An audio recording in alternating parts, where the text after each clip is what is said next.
శ్రీ మహాగణాధిపతయే నమః. శ్రీ మహాసరస్వత్యై నమః. శ్రీ గురుభ్యో నమః. గురు సంచారం మూలకంగా ఫలితాలు ఎలా ఉంటాయి అనే విషయాన్ని మనం చూసినట్టయితే, గురుగ్రహము ప్రధానమైనటువంటి గ్రహము, సంపూర్ణ శుభగ్రహము గురువు. కాబట్టి గురువు యొక్క సంచారం మూలకంగా జాతకుడిపైన చాలా ప్రభావము ఉంటుంది. అన్ని విషయాల లోపల కూడాను గురువు యొక్క సంచారము ప్రభావాన్ని సూచిస్తుంది. అయితే ఈ 2026వ సంవత్సరంలో గురుగ్రహము 1/6/2026 వరకు మిథున రాశిలో సంచరిస్తున్నాడు.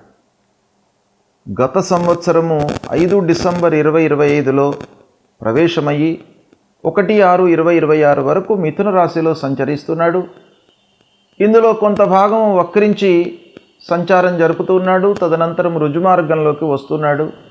కానీ రాశి మార్పు జరగలేదు, మొత్తం కూడాను మిథున రాశిలోనే 1 జూన్ వరకు ఉంటున్నాడు. గనక ఈ మిథున రాశిలో సంచరిస్తున్న సమయం లోపల 12 రాశులలో జన్మించినటువంటి వారికి ప్రత్యేకంగా గురువు యొక్క ప్రభావము ఎలా ఉంటుంది అనేటువంటి విషయం పైన మనం కాన్సన్ట్రేట్ చేద్దాం. తులారాశి వారికి మిథున రాశిలో గురు సంచరిస్తున్నటువంటి సమయం లోపల ఎలాంటి ఫలితాలు ఉంటాయి అనే విషయాన్ని మనం చూసినట్టయితే, మిథున రాశిలో సంచారము తులారాశి వారికి 9వ స్థానం అవుతుంది. అంటే 9వ స్థానం లోపల గురు సంచరిస్తున్నాడు, భాగ్యస్థానంలో సంచరిస్తున్నాడు, గోచార రీత్యా చాలా శుభప్రదమైనటువంటి స్థానంలో సంచరిస్తున్నాడు. గనక అద్భుతమైనటువంటి ఫలితాలు మీరు పొందేటువంటి అవకాశం కనబడుతుంది. అదృష్టం మీకు బాగా కలిసి వస్తుంది. తీర్థయాత్రలు, విహారయాత్రలు, ఇలా పుణ్య నదీ స్నానాలు, పుణ్యక్షేత్రాలను సందర్శించేటువంటి అవకాశం బాగా కనబడుతుంది. ధార్మికత వైపున మీరు ప్రయాణం చేస్తారు, సద్గురువులను సందర్శించుకుంటారు. ఒక ఉన్నతమైనటువంటి స్థానంలో ఉన్నటువంటి వాళ్ళతో మీకు సాహచర్యం ఏర్పడుతుంది. వాళ్ళతో స్నేహభావం ఉండడం మూలకంగా చాలా పనులు కలిసి వస్తాయి. ఉన్నత విద్యకై ప్రయత్నాలు చేస్తున్నటువంటి వారికి చాలా అనుకూలమైనటువంటి సమయము, విజయము చేకూరుతుంది. హైయప్స్తో మంచి రిలేషన్ మెయింటైన్ చేస్తారు. విదేశీ ప్రయాణాలకు అనుకూలమైనటువంటి సమయము. ఇక విద్యార్థులకు చాలా కలిసి వచ్చేటువంటి సమయము. మీరు ఎంత ఉపయోగించుకుంటే అంత మంచి స్థాయిలో ఈ సమయంలో మీరు సెటిల్ అయ్యేటువంటి అవకాశం కనబడుతుంది. కనుక విద్యార్థులు పోటీ పరీక్షలకే కానివ్వండి, హయ్యర్ ఎడ్యుకేషన్కే కానివ్వండి, ఇంకా ఏదైనా విషయం లోపల మీరు చదువుకోవాలనుకునేటువంటి వాళ్లకు చాలా ఇది అనుకూలమైనటువంటి సమయము. కుటుంబంలో ప్రశాంతత నెలకొంటుంది. అనుకున్నటువంటి పనులను అనుకున్న సమయంలో మీరు పూర్తి చేయగలుగుతారు. ఇకపోతే శుభకార్యాలు చేసేటువంటి అవకాశాలు ఉన్నాయి. వివాహాది కార్యాలు చేయడము, శుభకార్యాలకు హాజరు కావడము, మంచి పనులపై మనస్సు నిలపడము, ఇలాంటివి మీకు ఈ సమయంలో కలిగేటువంటి అవకాశాలు ఉన్నాయి. రాజకీయ నాయకులకు మంచి స్థాయి, మంచి పదవి, మంచి పొజిషన్ వచ్చేటువంటి అవకాశాలు కనబడుతున్నాయి. ఉద్యోగులకు కూడాను ఇంక్రిమెంట్స్ లభిస్తాయి. ఈ సంస్థ లోపల వాళ్లకు ఉన్నటువంటి స్కిల్స్ను గుర్తించే అవకాశం బాగా కనబడుతుంది. సమాజంలో గౌరవము, పేరు ప్రతిష్టలను పొందుతారు. ఇక న్యాయవాద వృత్తిలో ఉన్నటువంటి వారికి ప్రత్యేకంగా ఈ సమయము చాలా కలిసి వస్తుంది. టెక్నికల్ ఫీల్డ్లో ఉన్నటువంటి వారికి కూడాను బాగా అనుకూలమైనటువంటి సమయము. తల్లిదండ్రులతో అనుకూలమైనటువంటి సంబంధాలు ఉంటాయి. వాళ్ళ యొక్క సూచనలు, సలహాలను పాటిస్తారు. తద్వారా మీకు బాగా కలిసి వస్తుంది. ఆదాయం పెరుగుతుంది. కొత్త మార్గాలను అన్వేషిస్తారు. ఆదాయ మార్గాలను మీకు విస్తృతమైనటువంటి అవకాశాలతో మీరు ముందుకు వెళతారు. ఇకపోతే ఆస్తి కొనుగోలు చేయడము, వాహనాలు, భూములు, విలువైనటువంటి వస్తువులను కొనుగోలు చేసేటువంటి అవకాశం బాగా కనబడుతుంది. వీటన్నిటికి కూడాను మంచి సమయం కూడాను ఇది. భార్యాభర్తల మధ్యన అన్యోన్యత ఉంటుంది ఈ సమయం లోపల. వ్యాపారస్తులు కొత్త వ్యాపార డీలింగ్స్ను చేసుకునేటువంటి అవకాశం బాగా కనబడుతుంది. దానికి అద్భుతమైనటువంటి సమయం కూడాను. ఇక స్నేహితులు, బంధువర్గంతో మీరు సత్సంబంధాలను ఉంటారు. సంబంధ బాంధవ్యాలు బాగా పెరిగేటువంటి అవకాశం కూడాను బాగా కనబడుతుంది. ఈ సమయంలో చాలా సుదీర్ఘమైనటువంటి ప్రణాళికలు వేసుకుంటారు. అంటే రేపటి కొరకే కాకుండా కొన్ని రోజుల కొరకు మంచి జరగడానికి మనం ఏం చేయాలి, ఈ సమయాన్ని మీరు ఉపయోగించుకొని ఒక ప్రణాళికాయుతంగా ముందుకు వెళ్ళేటువంటి అవకాశాలు బాగా కనబడుతున్నాయి.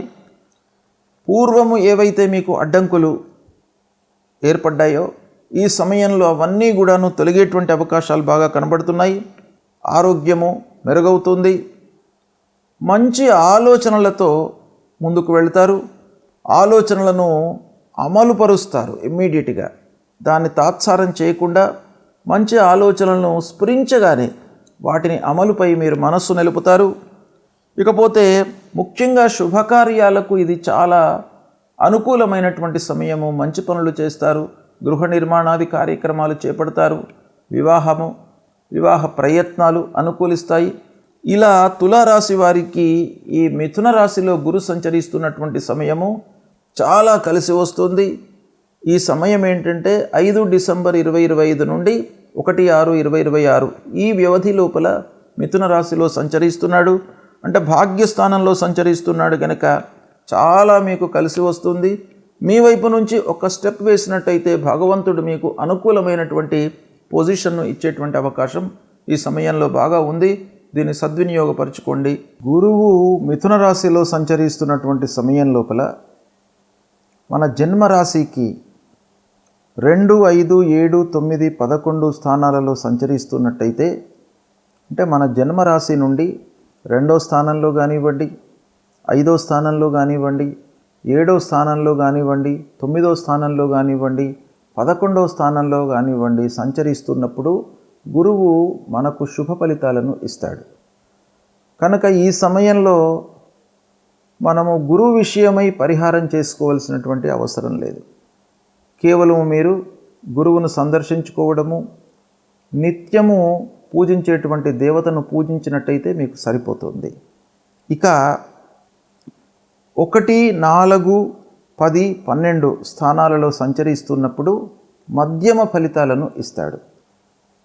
మధ్యమ ఫలితాలు అనంటే మనము ఎఫర్ట్స్ పెడితే మనకు ఆ శుభం అనేటువంటిది మన వైపుకు వస్తుంది. అంటే స్కిల్స్ను ప్రదర్శించి ఎఫర్ట్స్ పెట్టి మనం పనులు చేసినట్టయితే సత్ఫలితాలను పొందుతాము మధ్యస్థంగా ఉన్నటువంటి సమయం లోపల. అయితే ఈ సమయంలో మనము కొన్ని పరిహారాలు చేసుకోవాలి. ఎందుకంటేను మనము శ్రద్ధతో పనులు చేయడానికి భగవంతుడి యొక్క అనుగ్రహం కూడాను కావాలి. ఆ శ్రద్ధ అనేటువంటిది మనకు కలగాలి. శ్రద్ధతో పనులు చేయాలి అని అంటే మనకు ఆ ఇంట్రెస్ట్ అనేటువంటిది రావాలి. కాబట్టి భగవంతుడి అనుగ్రహం కావాలి. ఇక అదేవిధంగా 3, 6, 8 స్థానాల్లో సంచరిస్తున్నప్పుడు ప్రతికూలమైనటువంటి ఫలితాలను ఇస్తాడు గురువు. కాబట్టి ఓవరాల్గా మనం చూసినట్టయితే మధ్యస్థంగా ఉన్నప్పుడు, ప్రతికూలంగా ఉన్నప్పుడు తప్పకుండా మనం పరిహారాలు చేసుకోవాలి. అయితే గురువు విషయంలో మనం ఏం పరిహారం చేసుకోవాలి అనే విషయాన్ని మనం చూసినట్టయితే, గురువు సంబంధించినటువంటి మూలమంత్రం ఉంటుంది. దేవానాంచ ఋషీణాంచ గురుం కాంచన సన్నిభం వందనీయం త్రిలోకానాం తన్నమామి బృహస్పతిం అనేటువంటి ఈ మూలమంత్రాన్ని ప్రతినిత్యం కూడాను ఒక 16 మార్లు మీరు జపించినట్టయితే ఆ గురువు యొక్క అనుగ్రహం లభిస్తుంది. అంతేకాకుండా సద్గురువులను సందర్శించుకోండి. దత్తాత్రేయ స్వామి దేవాలయానికి వెళ్ళి ఆ భగవంతుడి యొక్క అనుగ్రహాన్ని పొందండి. దక్షిణామూర్తి స్తోత్ర పారాయణాన్ని చేయండి. అన్నిటికంటే ముఖ్యమైనటువంటిది గురువు యొక్క అనుగ్రహం రావడానికి తల్లిదండ్రులను సేవించండి. మాతృదేవో భవ పితృదేవో భవ అన్నారు. కాబట్టి తల్లిదండ్రులే మనకు గురువులు, తల్లిదండ్రులే భగవంతుడు. కాబట్టి తల్లిదండ్రులను ప్రతినిత్యం కూడాను సేవించడము, వాళ్ళ యొక్క బాగోగులు తెలుసుకోవడము, వాళ్లకు కావలసినటువంటి పనులను చేసి పెట్టడము, వాళ్ళ యొక్క మనస్సును నొప్పించకుండా వాళ్లను సంతృప్తిపరిచినట్టయితే మీకు తప్పకుండా ఆ తల్లిదండ్రుల యొక్క అనుగ్రహం లభిస్తుంది. తద్వారా భగవంతుడి యొక్క అనుగ్రహం కూడాను మీకు లభిస్తుంది. కనుక అందరూ కూడాను గురువు ప్రతికూలంగా ఉన్నప్పుడు మీరు తల్లిదండ్రులను సేవించండి. వాళ్లకు కావలసినటువంటి విషయాలపై మీరు మనస్సు నిలపండి. తద్వారా మీకు శుభం జరుగుతుంది. శుభం.